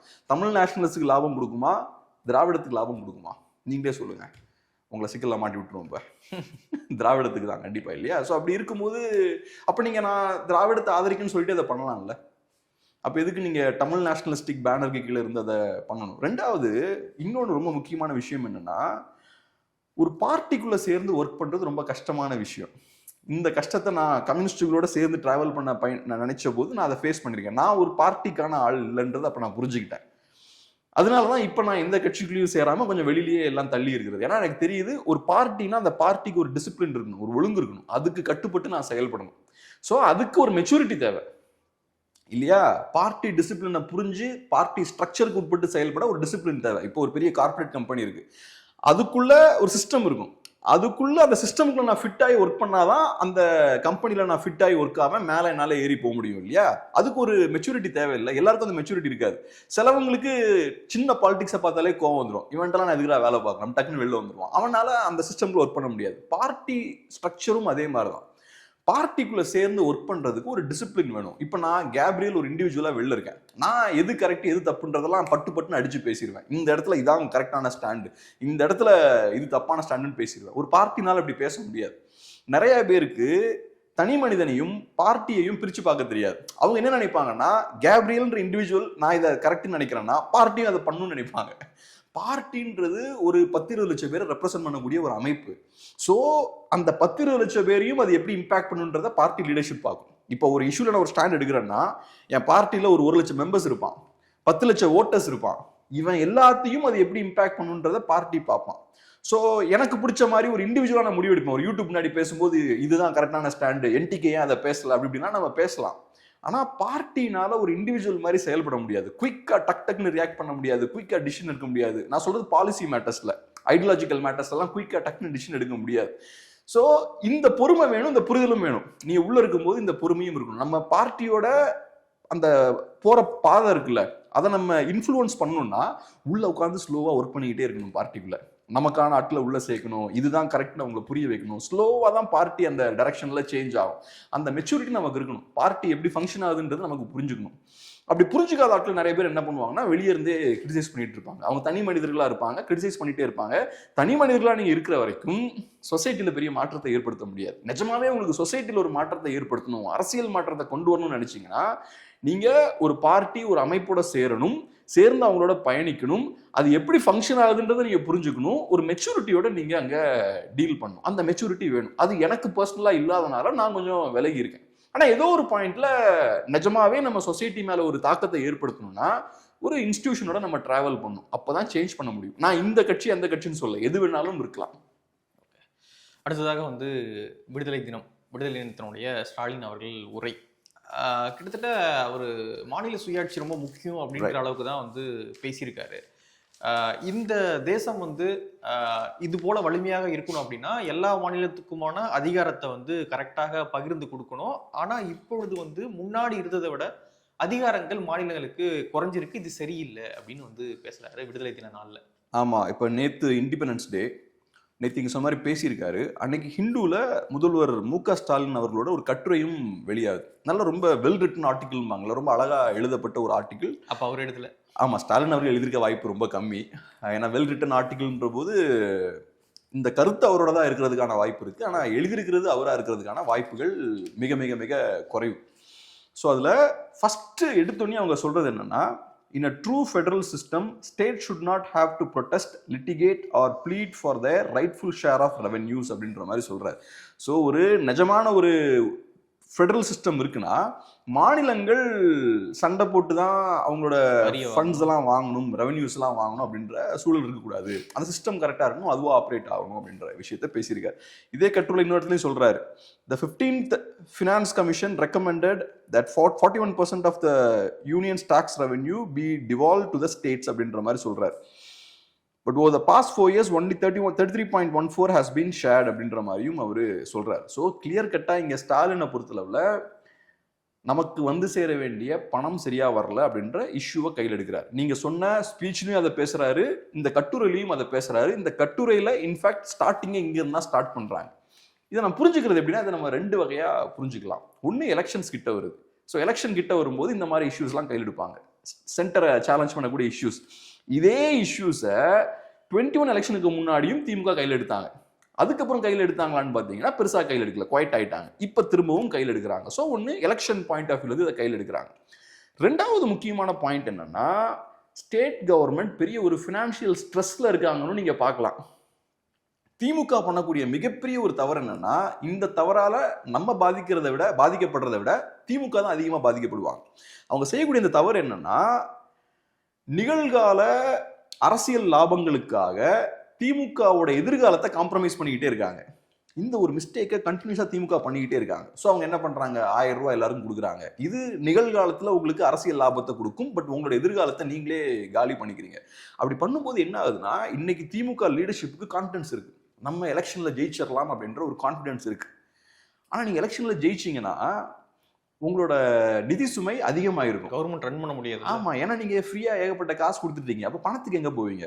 ஸோ இந்த விஷயங்கள் எல்லாம் பேசுறாங்க. எங்களுக்கு ஃபண்ட்ஸ் ரொம்ப கம்மியா வருது, எங்களுக்கு ஃபண்ட்ஸ் எல்லாம் அதிகமா தாங்க அப்படின்ற மாதிரி பேசுறாங்க. ஸோ இது காட்டக்கூடிய விஷயம் என்னன்னா, பெரிய ஒரு ஃபினான்ஷியல் கிரைசிஸ் இருக்கிறதையும் இது காட்டுது. இப்ப நமக்கு பொங்கலுக்கு காசு கொடுக்க முடியல, அது சீரியஸான ஒரு மேட்ரு. அது பொங்கல் டைம்ல மக்கள் எதிர்பார்ப்பாங்க, நீங்க கொடுக்கலன்னா மக்கள் பயங்கரமா கோவப்படுவாங்க. ஏன்னா நீங்க ஒண்ணு கொடுத்து பழகிட்டீங்கன்னா அதுக்கப்புறம் அதை ஸ்டாப் பண்ண முடியாது. இவங்க கொடுத்துட்டு அதுக்கப்புறம் அதை ஸ்டாப் பண்றாங்க. அதுவும் அதிமுக பீரியட்ல இவங்களை விட அதிகமா கொடுத்துருக்காங்க. அப்ப நீங்க ஏகப்பட்ட பேச்சு பேசுனீங்க. இப்ப அவன் கொடுத்ததுல பாதி கூட உங்களுக்கு கொடுக்க முடியல, இன்ஃபேக்ட் ஒண்ணுமே கொடுக்க முடியல. அப்ப எவ்வளவு பெரிய ஒரு பின்னடைவு, மக்களுக்கு எவ்வளவு பெரிய கோவத்தை ஏற்படுத்தும். இப்ப எலெக்ஷனுக்கு முன்னாடி நீங்க கண்டிப்பா கொடுப்பீங்க, கொடுக்காம இருக்க மாட்டீங்க. இப்ப இந்த எலெக்ஷன்ல ஜெயிக்கணும்ன்றதுக்காக உரிமை தொகை கொடுக்குறீங்க, எக்ஸ்ட்ரா இந்த மாதிரி பொங்கலுக்கு அதிகமா பணம் கொடுக்க போறீங்க. அது போக இப்ப நேத்து பேசின ஸ்பீச்லயே பாத்தீங்கன்னா ஃப்ரீயா பஸ் டிராவல்லாம் பண்றோம் இல்லையா, அது இன்னும் நிறைய பேருக்கு அந்த ஸ்கீம் எல்லாம் ஓபன் பண்ணிருக்கீங்க, நிறைய பேருக்கு ஃப்ரீ டிராவலுக்குலாம் நீங்க அரேஞ்ச் பண்றீங்க. ஸோ நிறைய இலவசங்கள்லாம் கொடுக்குறீங்க. இதெல்லாம் நீங்க நிறைய கொடுக்க நிகழ்கால அரசியல் லாபங்கள் கண்டிப்பா உங்களுக்கு இருக்கும். பிரசன்ட்ல அரசியல் லாபம் இருக்கும், ஆனா உங்களோட எதிர்காலம் கம்மியாகிக்கிட்டே இருக்கு. உங்க எதிர்காலத்தை வந்து நீங்க லூஸ் பண்ணிக்கிட்டே இருக்கீங்க. ஃபியூச்சர்ல டிஎம்கே பெரிய பிரச்சனையை ஃபேஸ் பண்ண போது 26ல யாரு ஜெயித்தாலும் தமிழ்நாட்டில் அவங்களுக்கு பெரிய சிக்கல் இருக்கு. ஏன்னா அந்த அளவுக்கு நம்மளோட ஃபினான்ஷியல் கண்டிஷனை இவங்க மோசம் பண்ணி வச்சிருக்காங்க. இப்போதைக்கு வண்டி ஏன் ஓடுதுன்னா, இந்த லாஸ்ட் 30 இயர்ஸா குளோபலைசேஷன் பெரிய வெல்த்தை ஜென்ரேட் பண்ணியிருக்கு. நம்ம இப்போ இந்த 11.4% சொல்றோம்ல, இதெல்லாம் அதுலேருந்து வந்த க்ரோத் தான். என்னமோ இவங்க பெருசா எக்கனாமிக்ஸ்லாம் படிச்சு எடுத்துலாம் புது க்ரோத்லாம் கொண்டு வரல. ஸோ இந்த லாஸ்ட் 30 இயர்ஸா இந்தியன் எக்கானமி ரேப்பிடா க்ரோ ஆகுது, தமிழ்நாடும் ரேப்பிடா க்ரோ ஆகுது. ஓவரால் இந்தியாவில் நம்ம இன்னும் பெட்டரா க்ரோ ஆகும். ஏன்னா அந்த வளர்ச்சியை யூஸ் பண்ற கெப்பாசிட்டி நமக்கு இருக்கு. நல்லா படிச்ச மக்களா இருக்கும், இன்னும் கொஞ்சம் கூட பெட்டரான ஒரு பொசிஷன்ல இருக்கும், இன்ஃப்ரா எல்லாமே நமக்கு இருக்கு. ஸோ இப்போ என்ன ஆகுதுன்னா, இந்த க்ரோத்து குளோபலைசேஷனால நல்லா வந்துட்டு இருக்கு. ஆனா இப்போ குளோபலைசேஷன் முன்னாடி மாதிரி ஒர்க் ஆக மாட்டேங்குது. குளோபலா இப்ப எல்லா இடத்துலயும் வலதுசாரிகள்லாம் வராங்க, ட்ரம்ப் மாதிரி ஆட்கள் ப்ரெஷர் போடுறாங்க. அடுத்த யூரோப்லயும் ஃபுல்லா வலதுசாரிகள்லாம் வருவான். அவன் வந்தான்னா அடுத்து இன்னும் நிறைய அழுத்தங்கள் போடுவான். உங்களால இந்த மாதிரி கம்ஃபர்டபுளா ஒண்ணுமே பண்ணாமலாம் குரோ ஆயிட்டு இருக்க முடியாது ஃபியூச்சர்ல. அதெல்லாம் வரும்போது உங்களோட செலவுகள் அதிகமாயிட்டே இருக்கும், உங்களோட வருமானம் ஒரு பாயிண்ட்ல கம்மியாக ஆரம்பிக்கும். இவங்க டெஃபினட்டா அந்த இடத்துல மாட்டிப்பாங்க. ஏன்னா இவங்களோட என்டையர் சிஸ்டமே பணத்தை நம்பி தான் இருக்கு. இவங்க ஒரு 10 பேரை கூட்டினா கூட இவங்களுக்கு பணம் தேவை. மீட்டிங் போடணும்னா பணம் தேவை, ஓட்டு போடணும்னா பணம் தேவை, கட்சிக்காரனை உள்ள கொண்டு வரணும்னா பணம் தேவை, தலைவர்களை மற்ற கட்சியிலிருந்து விலைக்கு வாங்கணும்னா பணம் தேவை, எல்லாத்துக்கும் இவங்களுக்கு பணம் தேவை. எலெக்ஷன் ஸ்ட்ராட்டஜிஸ்டுகள். ஸோ யோசிக்கிறது கூட நான் யோசிக்க மாட்டேன், அதுக்கு வெளில இருந்து ஒரு ஸ்ட்ராட்டஜிஸ்ட்டை உள்ள கொண்டு வந்து அவன் தான் யோசிப்பான். ஸோ எல்லாத்துக்கும் எனக்கு பணம் தேவை. இப்போ பணம் இல்லைன்னா என் வண்டி இந்த மெக்கானிசமே கொலாப்ஸ் ஆயிடும். அந்த மாதிரியான சுச்சுவேஷன்ல இருக்காங்க. ஸோ இப்போ நான் இதை பார்க்கும்போது எனக்கு என்ன தோணுதுன்னா, ஏதோ ஒரு சீரியஸான கிரைசிஸ் இருக்கு உங்களுக்கு. அதனால தான் இப்போ நம்ம 26 ஜெயிக்கிறதுக்கான வாய்ப்புகள் நிறைய இருக்கு. ஃபண்ட்ஸ் கொஞ்சம் அதிகமாக நமக்கு தேவை இருக்கு. சென்டரோட ஃபைட் பண்ணி நிறைய ஃபண்ட்ஸை வாங்கணும் அப்படின்ற ஒரு இடத்துக்கு இவங்க தள்ளப்படுறாங்க. இது இன்னொரு பக்கம் பார்த்தீங்கன்னா, தமிழ்நாடு அப்படின்றது வந்து ஒரு மாநிலம் தான். ரைட். அப்போ வந்து சென்ட்ரல் கவனிச்சிட்டு இருப்பாங்க. யாரு எந்த மாநிலம் எப்படி போயிட்டு இருக்கு, யாருக்கிட்ட எவ்வளோ இருக்கு, பற்றாக்குறை இருக்கு என்ன அப்படின்றத கவனிச்சிட்டு இருப்பாங்க.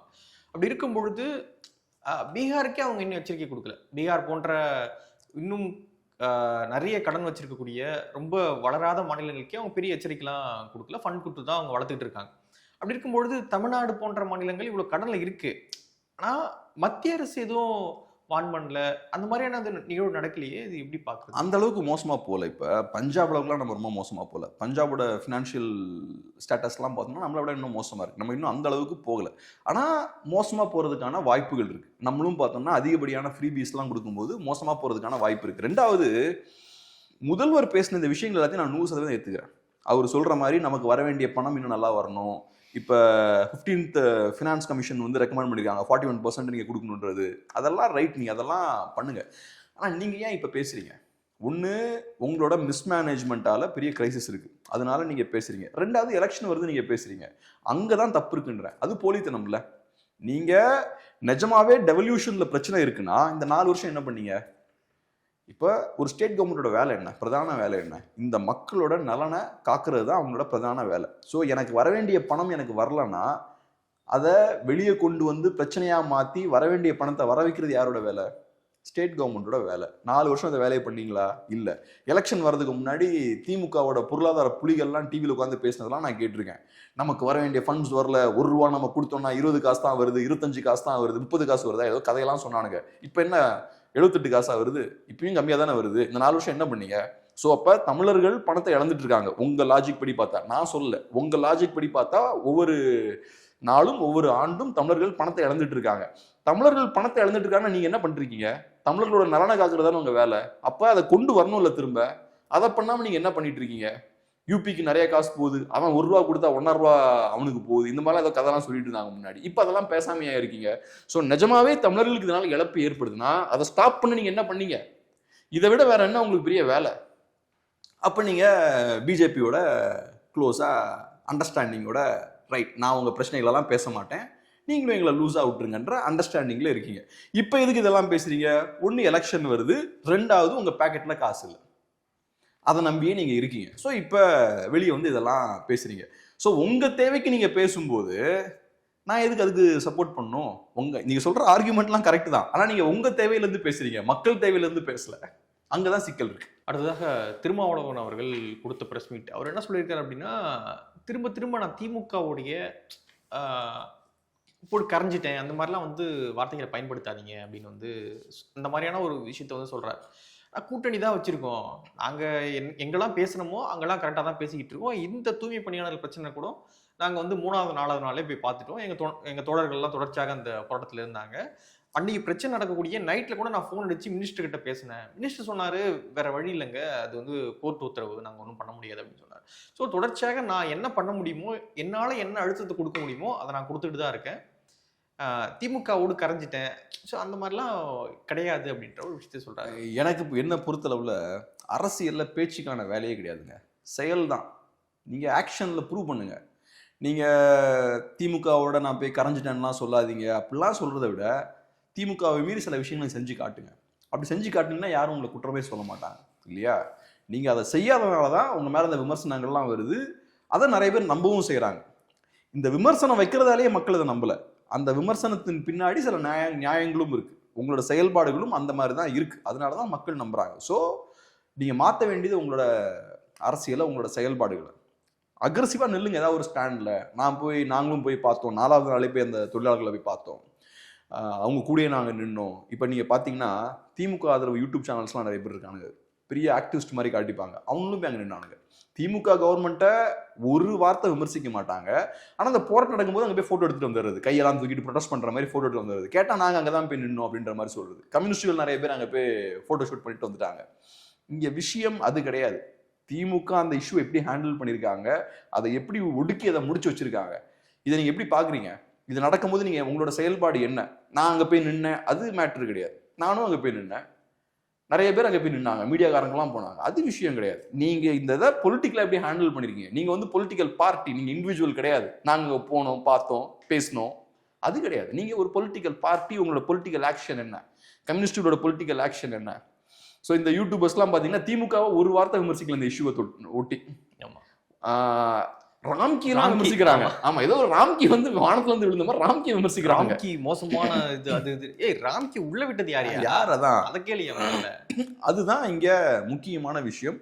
அதை நீங்க பேச மாட்டேங்கிறீங்க. ஸோ அதனால நீங்க இந்த மாதிரி போலியா சில விஷயங்கள் பண்றீங்கன்னா மக்களுக்கு பச்சையா தெரியும். நீங்க நினைச்சிட்டு இருக்கீங்க நம்ம ஒரு மாதிரி சமாளிக்கணும் அப்படின்ற மாதிரி நினைச்சிட்டு இருக்கீங்க. ஆனா மக்கள் பார்த்துட்டு இருக்காங்க நீங்க பண்ற விஷயங்களை தான். ஸோ மக்கள் கண்டிப்பா ஏமாற மாட்டாங்க. ரெண்டாவது, கோர்ட் உத்தரவு அது இதெல்லாம் ரைட், எங்களுக்கு புரியுது. 13 நாளா நீங்க ஏன் அவங்களோட டிமாண்டை நீங்க கேட்கல? ரெண்டாவது, திமுக அப்ப ஏன் ப்ராமிஸ் பண்ணாங்க? நேத்தே நம்ம சொன்னோம் இல்லையா, சரியான கேள்வியை சரியான நேரத்தில் கேட்கணும். இங்க கேட்க வேண்டிய கேள்வி என்னன்னா, அப்ப ஏன் நீ ப்ராமிஸ் பண்ண? அதான் கேள்வி. இது முடியாது, கோர்ட்ல கேஸ் போயிட்டு இருக்கு, அதெல்லாம் ரைட். அப்ப நீ ஏன் ப்ராமிஸ் பண்ண? உன்னோட மேனிஃபெஸ்டோல ஏன் இதை போட்டு வச்சிருக்க? இதை வச்சு வாக்கு கேட்க தெரியுது இல்ல? அப்ப நீ செஞ்சும் கொடுக்கணும். செய்து கொடுக்க வேண்டிய கடமையும் உங்களுக்கு இருக்கு. அதை மக்கள் கேட்க தான் செய்வாங்க. கேட்டா நீங்க போலீஸ்காரனை விட்டு அடி பண்ணா, லாயர்ஸை வந்து அட்டாக் பண்ணிருக்காங்க, ரொம்ப கொடூரமா அட்டாக் பண்ணிருக்காங்க, இதெல்லாம் நீங்க பண்ணுவீங்க. இதெல்லாம் பண்ணாலும் நீங்க இந்த கூட்டணி கட்சிகள் ரொம்ப அமைதியா பவ்யமா தான் இருப்பீங்க. போராட்ட களத்துக்கு போய் 2-3 போட்டோ எடுத்து வந்துட வேண்டியது. போட்டோ எடுத்துட்டு நாங்களும் களத்துக்கு போனோம், அரசு அவங்களோட செயல்பாட்டை கொஞ்சம் கவனமா பாக்குறது நல்லது, இப்படிலாம் நீங்க பேசுவீங்க. நான் கேட்கறது என்னன்னா, இதே விஷயத்த அதிமுக பண்ணா நீங்க என்ன பண்ணுவீங்க? ஸ்டெர்லைட் அப்ப அதிமுக ஸ்டெர்லைட் ப்ரொடெஸ்ட் எப்படி ஒடுக்குனாங்க, அப்ப நீங்க எப்படி ரியாக்ட் பண்ணீங்க? அந்த மாதிரி ரியாக்ட் பண்ணும். ஸோ டிஃபரன்ஸ் இருக்கா? ஸோ நீங்க திமுகவை டீல் பண்ணக்கூடிய விதம் வேற, அதிமுகவை டீல் பண்ணக்கூடிய விதம் வேற. ஸோ அரசு தன்னோட பவரை மிஸ்யூஸ் பண்ணும்போது, திமுக பண்ணும்போது வேற மாதிரி ரியாக்ட் பண்றீங்க, அதிமுக பண்ணும்போது வேற மாதிரி ரியாக்ட் பண்றீங்க. நான் கேட்கறதெல்லாம் ஒண்ணுதான். நீங்க மீடியாக்காரங்களா இருந்தாலும் சரி, கட்சிக்காரங்களா இருந்தாலும் சரி, அதே ஸ்டைல்ல டீல் பண்ணுங்க. 5 இயர்ஸ்க்கு முன்னாடி நீங்க எப்படி வீரியத்தோட இருந்தீங்களோ அதே மாதிரி இப்ப நீங்க பண்ணுங்க. நாங்க எதுவுமே பேசல, நீங்க ஸ்ட்ராங்கா இருக்கீங்கன்னு ஒத்துக்கிறேன். ஆனா அரசியல்ல ஒரு நெளிவு சுழிவு தேவைப்படுது இல்லையா? இப்போ வந்து 26ல வெற்றி வந்து கன்ஃபார்ம் அப்படின்ற ஒரு இடத்துல இருக்குது. விசிகாவுக்கு 5 சீட்டு கொடுத்தாங்க அப்படின்னா குறைஞ்சபட்சம் அவங்க 3-4 சீட்டு வந்து வெற்றி பெற்றுருவாங்க. அந்த சூழல தான் இருக்காங்க. திமுகவோடு கூட்டணி வச்சு இன்னைக்கு 2 எம்பி சீட்டு தனியார் நின்று வெற்றி பெற்றிருக்காங்க. கட்சிக்கும் அங்கீகாரம் கிடைச்சிருக்கு. ஸோ இந்த சூழல்லாம் இருந்துகிட்டு இருக்கு. ஸோ நெட்ட மரம் மாதிரி வந்து ஒரு அரசியல பயணிக்க முடியாது. கொஞ்சம் நெளிவு சுழிவோட தான் பயணிக்க முடியும். அதனால எங்க சொல்ல முடியுமோ அங்க சொல்லி, எங்க கொஞ்சம் பின்வாங்க முடியுமோ அங்க வாங்கி தான் பயணிக்க முடியும். ஏன் அப்படின்னா இந்த பார்ட்டி ரொம்ப முக்கியம். நாளைக்கு வந்து பவர் இல்லைன்னா பார்ட்டி உடஞ்சிரும். எல்லா கட்சியும் நாம் தமிழர் கட்சி மாதிரி செயல்பட முடியாது இல்லையா? பவர் இல்லைன்னா பார்ட்டி உடஞ்சிரும். ஸோ அதனால எனக்கு பவர் தேவைப்படுது அப்படின்ற அடிப்படையில இருந்து கூட அவங்க யோசிக்கலாம் இல்லையா? ஏன்னா பார்ட்டி முக்கியம் இல்லை. கரெக்ட். அதான் இப்போ நெளிவு சுழிவுலாம் ரொம்ப அவசியம். ஆனால் நெளிவு சுழிவுலாம் கொஞ்சம் அதிகமாக இருக்குது. அதான் இங்கே பிரச்சனையாக இருக்குது. வெறும் நெளிவு சுழிவே அரசியலாக இருக்குது. அதான் இங்கே சிக்கலாக இருக்குது. இப்போ ரைட்டுங்க, உங்களுக்கு உங்கள் கட்சி வேணும், உங்கள் கட்சிக்கு சீட்ஸ் வேணும், அதெல்லாம் ரைட்டு.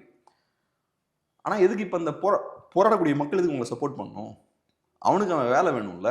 அவனுக்கு அந்த 5000 ரூபா கம்மியாகுதுன்றான் சம்பளம். அவனுக்கு அதான முக்கியம். உனக்கு சீட்ஸ் வேணுன்றதுக்காக அவன் சம்பளத்தை விட்டு கொடுக்க முடியுமா? ஸோ அப்போ ரைட்டு, நீ நெளிஞ்சு விளைஞ்சலாம் போ, ஆனால் ஓட்டு கிடைக்காது உனக்கு. அதை நம்ம கிளியராக புரிஞ்சுக்கணும். ரெண்டாவது, விசிகேன்ற கட்சி எதுக்குங்க இன்னைக்கு இருக்கு? விசிகே மட்டும் இல்லை, கம்யூனிஸ்டுகள் விசிகேலாம் எதுக்கு இருக்காங்க? தொழிலாளர்களுடைய பாதுகாப்பு, ஒடுக்கப்பட்ட மக்கள் பாதுகாப்பு. ஸோ இங்கே இருக்கக்கூடிய முதலாளித்துவ கட்சிகள் தொழிலாளர்கள் பக்கம் நிற்க மாட்டாங்க. தொழிலாளர்களுக்கு எதிரானவர்கள். தொழிலாளர்களோட நலனை பாதுகாக்கிறதுக்கு ஒரு கட்சி தேவை. யூனியன்ஸாக இருக்கலாம், ஒர்க்கர்ஸ் எல்லாம் ப்ரொடெக்ட் பண்ணுறதுக்கு ஒரு கட்சி தேவை. ஸோ கம்யூனிஸ்ட் பார்ட்டி இன்னைக்கு இருக்கு. பிசிக்கு எதுக்கு இருக்கு? ஒடுக்கப்பட்ட மக்களுக்கு இன்னைக்கும் பெரிய ரெப்ரசன்டேஷன் இல்லை. திராவிட கட்சிகளில் பெரிய ரெப்ரசன்டேஷன் இல்லை. மோஸ்ட்லி பிசி கட்சிகளாக இருக்காங்க. பேச்சு தான் அம்பேத்கரியம் அதுன்னு பேசுறாங்களே தவிர ஒடுக்கப்பட்ட மக்களுக்கு அதிகாரத்தில் பெரிய பங்கு இல்லை. பிரச்சனை இருக்கு. ஸோ அப்போ நம்ம தனியாக ஒன்று சேர வேண்டிய தேவை இருக்கு. நமக்குன்னு பிரத்யேக தேவைகள் இருக்கு, பிரத்யேக நலன்கள் இருக்கு. அதை பாதுகாக்கிறதுக்கு நம்ம தனியாக ஒன்று சேர வேண்டிய தேவை இருக்கு. ஒன்று சேர்ந்து நம்ம திமுக மேலே அழுத்தம் போடணும். இதுக்கு தான் நீங்கள் கட்சியை ஆரம்பிச்சிருக்கீங்க. நீங்கள் திமுகவோட சேர்ந்து பயணிக்கிறதுக்காக நீங்கள் கட்சியை ஆரம்பிக்கல.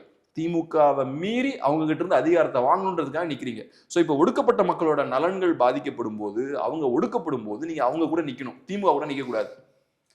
திமுக காரங்களுக்கும் உங்களுக்கு என்ன வித்தியாசம்? அவங்களும் இதை தான் பண்றாங்க, போறாங்க, போராட்டக்காரர்களை போய் பாக்குறாங்க, பேசிட்டு வராங்க. நீங்களும் அதை தான் பண்றீங்கன்னா உங்களுக்கு அவங்க என்ன வித்தியாசம்? இந்த போராட்டத்தை நீங்க நடத்திருக்கணும். நீங்க முன்னிருந்து நடத்துனீங்கன்னா இதை ஏற்கனவே ஆரம்பிச்சுக்கலாம் அந்த போராட்டத்தை. இந்த மக்கள் இன்னைக்கு வேற வழியே இல்லாம வெளில வராங்க, யாரும் நமக்கு சப்போர்ட் பண்ண மாட்டேங்கிறாங்க, கவர்மெண்ட் ஒன்று ஸ்ட்ராங்கா இருக்கு, அப்ப நம்மளே தான் களத்துக்கு வரணும்னு அவங்க வராங்க. இப்ப கம்யூனிஸ்டுகளும் பிசிகேவும் அவங்களோட சேர்ந்து இருந்திருந்தாங்கன்னா இது இன்னும் பெரிய போராட்டமா இருந்திருக்கும், இதுக்கு முன்னாடியே களத்துக்கும் வந்திருக்கலாம் இல்லையா? ஸோ இவங்களெல்லாம் மீறி தான் அவங்க வெளில வராங்க. உங்க வேலைங்க இந்த போராட்டத்தை நடத்த வேண்டியது. ஆனா அந்த வேலையை நீங்க சரியா செய்யல. கேட்டா நீங்க என்ன சொல்றீங்க? நாங்களும் அங்க போய் நின்னோம்ல அப்படின்றீங்க. அது உங்க வேலை கிடையாது. போராட்டம் நடத்தினதுக்கு அப்புறம் அங்க வந்து அட்டெண்டன்ஸ் போட்டு போறது உங்க வேலை கிடையாது. அது மற்றவங்க அதை பார்த்துக்கிட்டோம். நீங்க நடத்தணும், நீங்க you have to be part of it. ஆனா அதை நீங்க பண்ணல. கூட்டணி உடைஞ்சிடாதா?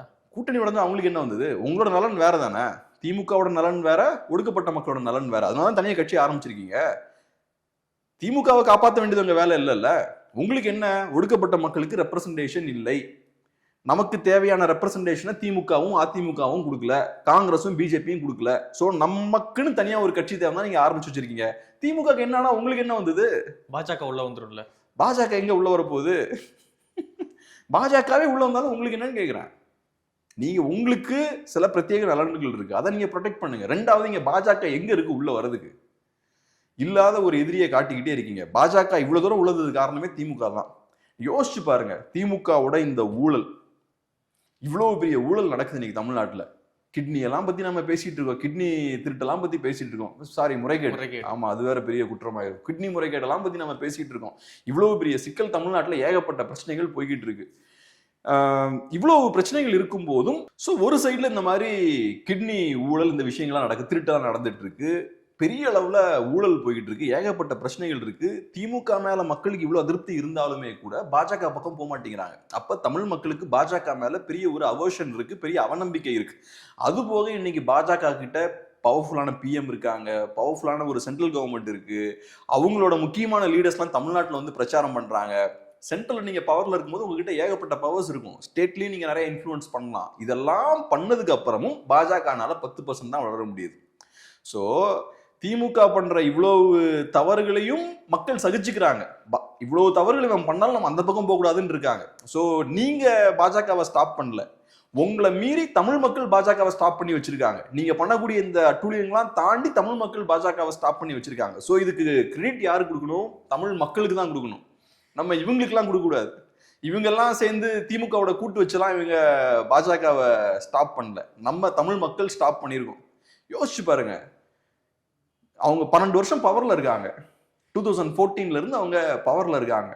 தமிழ்நாட்டில் இப்பதான் உங்களுக்கு 10% ஓட் வாங்க முடியுது. இங்க வந்து மோடி வந்து கேம்பெயின் பண்றாரு, அமித்ஷா வந்து கேம்பெயின் பண்றாரு, சிஎம்ஸ்லாம் வந்து கேம்பெயின் பண்றாங்க. இவ்வளவு ஒர்க் பண்ணதுக்கு அப்புறமும் அவங்களால இந்த மார்க்கெட்டை கிராக் பண்ண முடியல, இந்த செக்ஷன் அவங்களால பிடிக்க முடியல. இது திமுகவோட அச்சீவ்மெண்ட்லாம் கிடையாது, இது தமிழ் மக்களோட அச்சீவ்மெண்ட். இன்னைக்கு பாஜகவை 10% வளர்த்து விட்டது திமுகவோட வேலை. நரேட்டிவை பாஜக வர்சஸ் திமுக, பாஜக வர்சஸ் திமுகன்னு செட் பண்ணி திமுகவை வீழ்த்தணும், நம்ம பாஜகவுக்கு தான் ஓட் போடுற இடத்துக்கு மக்கள் நீங்க தள்ளிட்டீங்க. திமுக இன்னைக்கு இல்லைன்னா பாஜக இங்க ஒண்ணுமே இருக்காது. பாஜகவை இவ்வளவு பெரிய ஒரு சக்தியா இங்க வளர்த்து விட்டது திமுக தான். ஸோ அதனால இந்த பூச்சாண்டி ரொம்ப நாள் ஓடாதுங்க. பாஜக பூச்சாண்டி ரொம்ப நாள் ஓடாது. இப்ப நீங்க பாருங்க, நீங்க செய்ய வேண்டிய வேலையை செய்யாம கேட்டா பாஜக வந்துருன்னா அப்புறம் என்னது? உங்களோட வேலை என்ன? அந்த கட்சி ஆரம்பிக்கப்பட்டதுக்கான காரணம் என்ன? கம்யூனிஸ்டுகளோட வேலை என்ன? உங்க வேலையை செய்யாம அதுக்கு சாக்கு போக்கா நீங்க பாஜக வந்துடும் அப்படின்னா பிரச்சனை அது கிடையாது. உங்களுக்கு திமுகவுக்கு எதிராக எதுவும் செய்யறதுக்கான ஒரு வேகம் இல்லை. அவங்க மனசு நோகிற மாதிரி எதுவும் நம்ம பண்ணிடக்கூடாதுன்ற ஒரு முடிவுல இருக்கீங்க. அதான் சிக்கலிங்க. இதை எப்படி மக்கள் பொறுத்துக்கிட்டே இருப்பாங்க? ஓகே, அடுத்ததாக இந்த நாய்கள் பிடிக்க சொல்லி உச்சநீதிமன்றம் போட்ட தீர்ப்பு, அனிமல் லவர்ஸ்லாம் கொஞ்சம் கொதிப்பில் இருக்காங்க. டெல்லியில் ஆர்ப்பாட்டம் பண்ணி வழக்கறிஞர்கள்லாம் தாக்கியிருக்காங்க அப்படின்ற செய்தியெல்லாம் வந்துகிட்டு இருக்கு. நிறைய பேர் இந்த தீர்ப்புக்கு எதிராக நிறைய வீடியோஸ்லாம் போடுறாங்க, நிறைய கருத்துக்கள்லாம் எழுதிக்கிட்டு இருக்காங்க. ஸோ இன்னைக்கு ஒரு நியூஸ் வந்திருக்கு. என்ன அப்படின்னா, கடந்த 7 மாதங்களில் நாய் கடிச்சு ரேபிஸ் பரவி 20 பேர் வந்து இறந்து போயிருக்காங்க அப்படின்ற செய்தி. 7 மாதங்கள்ல வந்து இறந்து போயிருக்காங்க. பல ஆயிரக்கணக்கான மக்கள் வந்து இதனால பாதிக்கப்பட்டிருக்காங்க அப்படின்ற செய்தியுமே வந்து பதிவு பண்ணியிருக்காங்க. ஸோ ரொம்ப தீவிரமாக நடைமுறைப்படுத்த வேண்டிய இஷ்யூ அப்படின்ற மாதிரி இருக்குது. எப்படி பார்க்குறீங்க? கண்டிப்பாக. இப்போ நீங்கள் சொன்ன நிறைய விஷயங்கள் சொன்னீங்க இல்லையா, அனிமல் லவ்வர்ஸ் வந்து கோச்சிக்கிறாங்க, அதெல்லாம் இங்கே நியூஸ் கிடையாது. 20 பேர் இறந்துருக்காங்க பாருங்க, அதான் நியூஸ். அது போக லட்சக்கணக்கான பேர் வந்து நாய்களால் கடிக்கப்பட்டிருக்காங்க, டாக் பைட்ஸால் பாதிக்கப்பட்டிருக்காங்கன்ற மாதிரியும் சொல்கிறாங்க. 2 lakhs 3 lakhs நினைக்கிறேன், எனக்கு எக்ஸாக்டாக நம்பர் தெரில, பெரிய ஒரு நம்பர். ஸோ இதுதான் நியூஸ். அனிமல் லவர்ஸை பற்றி நம்ம கவலைப்பட வேண்டிய தேவை கிடையாது. ஏன்னா இப்போ அனிமல் லவர்ஸை பொறுத்தளவில் கரப்பாம்பூச்சியை கொல்லும் போது அதுவும் ஒரு அனிமல் தானே இல்லையா? அனிமல் தானே, அது அனிமல் தான் நினைக்கிறேன். பெருச்சாளி அனிமல் தான், எலி அனிமல் தான். ஸோ இதெல்லாம் அடித்து விரட்டும் போது அவங்களுக்கு கோபம் வரதில்லை. பட் இருந்தாலும் டாக்ஸ் மேலே ஒரு பர்டிகுலரான ஒரு பாசம் இருக்குது. ஸோ அது இருக்கலாம். பட் அது என்னன்னா நமக்கு பாதிப்பு ஏற்படுத்தக்கூடிய அளவுக்கு அது இருக்கக்கூடாது. இப்போ 20 பேர் சாகுறாங்கன்னா இது சாதாரண விஷயமே இல்லைங்க. மற்ற நாடுகளெல்லாம் யோசிச்சு பாருங்க, வளர்ந்த நாடுகள் இப்படி விடுவாங்களா? நாய் கடிப்பட்டு ஒரு 20 பேர் சாகுறாங்க. என்ன கவர்மெண்ட் எதுக்கு யோசிச்சு பாருங்க. இப்போ நமக்கே இப்படி நடக்குதுன்னு வச்சுப்போம். நான் வந்து இப்போ கேப்ரியல் ஏதோ ஒரு நாள் வந்து நாய் கடிப்பட்டு இந்த மாதிரி காலம் ஆயிட்டார். என் வரலாறு இப்படி இருக்கணும்னு நான் நினைப்பேன். கொஞ்சம் ஏதோ ஒரு லெகசியை விட்டுட்டு போகணும்னு நினைப்பேன். அட்லீஸ்ட் குறைஞ்ச ஓரளவுக்கு டீசெண்டாக இருந்தார், இந்த மாதிரி விஷயங்கள்லாம் பண்ணார். இது நாய் கடிப்பட்டு ஒருத்தர் இறக்குறாங்கன்னா அது ரொம்ப மோசமாக எனக்கு படுது. இது இவங்களுக்கு குத்த மாட்டேங்குது. ஸோ அதனால இவங்களை நம்ம சீரியஸாக எடுக்க வேண்டிய அவசியம் கிடையாது. நம்ம அன்னைக்கே இந்த இஷ்யூ பற்றி ரொம்ப தெளிவாக பேசிட்டோம். இன்னைக்கு ஒரு ஃபாலோ அப்பாக நம்ம இதை பேசுறதுக்கான காரணம் என்னன்னா, நாய்களை ஸ்ட்ரீட்ஸ்லேருந்து அப்புறப்படுத்தணும். நாய்கள் எங்கே இருக்கணுமோ அங்கே இருக்கணும். உங்கள் வீடுகளை வச்சுக்க முடியும்னா பாதுகாப்பாக வீடுகளை வச்சுக்கோங்க. இல்லை கவர்மெண்ட் அவங்கள பாதுகாப்பான சில ஃபெசிலிட்டியில் வச்சுக்க முடியும்னா அங்கே வச்சுக்கோங்க. கோர்ட் சொன்ன விஷயம்தான், ஸ்ட்ரீட்ஸில் இருந்து நாய்களை நீங்கள் ரிமூவ் பண்ணணும். இது 2 பேரும் சேர்ந்து அங்கே இருக்க முடியாது. போகும்போது ஆக்சிடென்ட்ஸ் நடக்கிற விஷயங்களா இருக்கலாம், நாய்கள் கடிக்கக்கூடிய விஷயங்களா இருக்கலாம். இது கம்ப்ளீட்டாக ஸ்டாப் ஆகணும். இனி ஃபியூச்சரில் சாகிறது ஒன்று, யாரும் கடி கூட படக்கூடாது. நாய்களால் தமிழ்நாட்டில் யாரும் பாதிக்கப்படக்கூடாது. உயிரிழக்கிறதெல்லாம் பெரிய தவறுங்க. 20 பேருன்றது எப்படி இவங்களால அதை ஜீர்ணிக்க முடியும்னு தெரியல. இவங்களுக்கு இது ஒரு பிரச்சனையா படலை பாருங்களேன். 20 பேர் இறந்தது இவங்களுக்கு பிரச்சனையா படலை. போய் அங்கே உட்காந்து நீங்கள் சொன்ன மாதிரி லாயர்ஸ் அட்டாக் பண்ணியிருக்கானுங்க. இவங்களுக்கு அப்போ மனுஷனை விட நாய்கள் ரொம்ப முக்கியமாக படுது பாருங்க. இப்போ நான் கூட ஒரு பதிவு ஒன்று பார்த்தேன். என்ன அப்படின்னா, இப்போ வண்டி ஓட்டுறீங்க, ஆக்சிடென்ட் ஆகி செத்து போறீங்க, வண்டி பேன் பண்ணிடுறீங்களா? அப்படிலாம் வந்து அது ஒரு உயிருங்க. அதுக்கு என்ன தெரியும்? அது அப்படிதான் சில நேரம் ரியாக்ட் பண்ணும். நம்ம தான் கொஞ்சம் அந்த மாதிரி இருக்கிற நாய்களை மட்டும் கொஞ்சம் அப்புறப்படுத்தலாம், அதெல்லாம் வேற விஷயம். ஆனால் நாய்களே இல்லை, அதை அப்புறப்படுத்தணும், கொல்லணும் அப்படின்னு ரொம்ப குரூரமாக நம்ம சிந்திக்கிறது அது மனித தன்மையற்ற செயல் அப்படின்றாங்க. ஹியூமன்ஸோட கேரக்டரே இதுதாங்க. நீங்கள் எலிகளெல்லாம் பேன் பண்ணி தானே வச்சுருக்கீங்க. எலிகளை, பெருச்சாளிகளை, பாம்புகளெல்லாம் பேன் பண்ணி தானே வச்சுருக்கீங்க. ஸோ நாய்களை பொறுத்தளவில் உங்களுக்கு பர்சனலாக அதோட ஒரு பாண்ட் ஏற்பட்டுருக்கு. ட்ரெடிஷ்னலாகவே நம்ம நாய்களோட சேர்ந்து நம்ம ட்ராவல் பண்ணியிருக்கோம். பட் நாய்களுக்கும் எலிகளுக்கும் பெரிய வித்தியாசம் ஒன்றும் கிடையாது. 2மே உயிரினங்கள் தான் இல்லையா? ஸோ நீங்கள் ஸ்பெசிஃபிக்காக நாய்களோட ஏன் க்ளோஸாக இருக்கீங்கன்னா உங்களுக்கு நன்றி உள்ளதாக இருக்கும், உங்களுக்கு காவல் காத்திருக்கு, கேட்கும். ஆமாம், ஏன்ஷியன் டைம்ஸ்லேருந்தே நாய்களோட நம்ம ட்ராவல் பண்ணியிருக்கோம். ஸோ மனுஷனுக்கு ஒரு பாண்ட் இருக்குது. ஆனால் நான் சொல்கிற விஷயம் என்னென்னா, ஹியூமன் பீயிங்ஸ் எப்போவுமே நம்மளோட தேவையின் அடிப்படையில் தான் நம்ம செயல்பட்டுருக்கோம். ஸோ அஃப்கோர்ஸ் இப்போ நாய்கள் நமக்கு தேவைன்னா நமக்கு தேவைதான். பட் அதை தாண்டி எனக்கு பாதிப்பு ஏற்படுத்தும் அப்படின்னா, இப்போ யாருமே வீட்டில் வச்சிருக்க கூடாதுன்னு சொல்லவே இல்லையே. உங்க வீட்டில் நீங்க வச்சிருங்க, யாருமே அதை தடை பண்ணுங்க அப்படிலாம் வந்து சொல்லவே இல்லையா? ஸோ அப்படி வச்சு வளர்த்துக்குங்க. அது ரோட்ல விட்டீங்கன்னா அது பிரச்சனையாகுது அப்படின்றதான இஷ்யூவே. ரோட்ல ஸ்ட்ரே டாக்ஸ் இருந்ததுன்னா கண்டிப்பா சிக்கல். எப்படி எலிகள் நிறையா இருக்கும்போது சில டிசீஸ்லாம் ஸ்ப்ரெட் ஆகுதோ, அதே மாதிரி நாய்கள் இருக்கும்போது பெரிய பாதிப்பு. லட்சக்கணக்கான பேர் நாய்கடி படுறாங்கன்னா விளையாட்டு கிடையாது. இதுல பெரிய ஒரு பிஸ்னஸும் இருக்குன்றாங்க. இந்த மாதிரி ஆமா, இந்த வேக்சினேஷன் லாபிலாம் பின்னாடி இருக்காங்கன்னு சொல்றாங்க. எனக்கு உண்மை இல்லை, ஆனா டெஃபினட்டா மார்க்கெட் இருக்கு. இவங்க எல்லாம் நாளைக்கு கடிப்பட்டா எங்க போவாங்க? ஹாஸ்பிட்டல் தானே போய் நிற்பாங்க. ஸோ இது பெரிய ஒரு மார்க்கெட் டெஃபினட்டா இருக்கு. அந்த ஒரு ஆங்கிளும் இருக்கு. பட் டெஃபினட்டா மனிதர்களுக்கு பாதிப்பு ஒரு விஷயம் ஏற்படுத்துதுன்னா அதை நம்ம ஸ்ட்ராங்கா நம்ம ஸ்டாப் பண்ணணும். அந்த விஷயத்துல நம்ம யோசிச்சுட்டு இருக்கக்கூடாது. இயற்கைக்கு எதிராக செயல்படுறான், அச்சா புச்சா, இந்த கதையெல்லாம் எதுவும் விடக்கூடாது. எனக்கு இந்த இடத்துல தேவை இருக்குது, நான் வேலைக்கு போகணும், என் குழந்தைகளை வளர்க்கணும், எனக்கு நிறைய ஒர்க் இருக்குது. நான் நாயை கூட டெய்லி ரோட்டில் மல்லு கட்டிகிட்டு இருக்க முடியாது. எனக்கு அதுக்கான விஷயங்களை நீங்கள் கரெக்டாக பண்ணி தரணும். ஸோ இது பேசிக்கான விஷயம். இதை நம்ம பேசுகிறதுக்கான காரணமே என்னென்னா, இந்த அனிமல் லவ்வர்ஸ்லாம் அவங்களோட லவ்வை காட்டட்டும். பட் அதை மீறி நம்மளோட ஸ்டாண்டில் நம்ம தெளிவாக இருக்கணும். பயங்கரமாக அழுது எடுத்துலாம் வீடியோ போடுறாங்க. ஆக்ட்ரஸ் சதாவோட வீடியோ ஒன்று பார்த்தேன். பயங்கரமாக அழுது ரொம்ப பேஷனேட்டாக அவங்க பேசியிருந்தாங்க. ஆக்சுவலாக அவங்களுக்கு அழுகை எங்கே வரணும்னா, அந்த 20 பேர் இறந்தாங்க பாருங்கள், அந்த நியூஸ் தான் உங்களுக்கு கண்ணை கலங்க வச்சிருக்கணும். குழந்தைகள் இறக்குறாங்க பாருங்கள், அதுதான் உங்களை கண்கலங்க வைக்கணும். பட் அது பெருசாக அவங்களை இம்பேக்ட் பண்ண மாட்டேங்குது. அனிமல்ஸோட வெல்ஃபேரை ரொம்ப கவனமாக பார்க்குறாங்க. இது காட்டக்கூடிய விஷயம் என்னன்னா, அவங்க வேற ஒரு டிஃப்ரெண்டான ஒரு சோஷியல் என்வாரன்மெண்ட்ல வாழ்ந்துட்டு இருக்காங்க. அவங்களுக்கு சாதாரண மக்களோட கனெக்ஷன் இல்லை. அதுதான் இப்போ எப்படி புரிஞ்சுக்கிறது? மனிதர்களோட உயிர் போகும்போது உங்களுக்கு வலி ஏற்பட மாட்டேங்குது, நாய்கள் கஷ்டப்படுறாங்க அப்படின்னு வலி ஏற்படுது. அதுவும் எல்லா உயிர்கள் மேலேயும் ஈக்குவலான அன்பு இல்லை, ஸ்பெசிஃபிக்காக நாய்கள் மேலே மட்டும்தான் அன்பு இருக்கு. ஸோ இது என்னன்னு நம்ம பார்க்குறது. ஸோ இது சிக்கலான ஒரு விஷயம். சொசைட்டியில் நம்ம ரொம்ப தெளிவாக இருக்கணும். நாய்களுக்கு நம்ம ஸ்ட்ரே டாக்ஸ்க்கு நம்ம நோ சொல்லணும். இப்போ நான் ஏற்கனவே சொன்ன மாதிரி எங்கள் வீட்டிலலாம் எப்போவுமே நிறைய நாய்கள் இருக்கும். அது பர்சனலாக நம்மளோட சாய்ஸ். எனக்கு பர்சனலாக நாய்களை ரொம்ப பிடிக்கும். எனக்கு வீட்டுக்குள்ள விடுறதெல்லாம் பிடிக்காது, பட் நாய்களை ரொம்ப டெஃபினட்டாக பிடிக்கும். அந்த இடத்துல எல்லாருக்கும் அலௌடு. நாய்களை நீங்கள் வீட்டில் எவ்வளோ வேணாலும் வளர்த்துக்கோங்க, உங்களோட ரெஸ்பான்சிபிலிட்டி அது. உங்கள் நாய் போய் நாளைக்கு வேற யாராவது கடிச்சதுன்னா அதுக்கு நீங்கள் பொறுப்பு இருக்கணும். ஓகே. ஆனால் ஸ்ட்ரே டாக்ஸ்ன்னு இருக்கும்போது யார் பொறுப்பெடுப்பா அதுக்கு?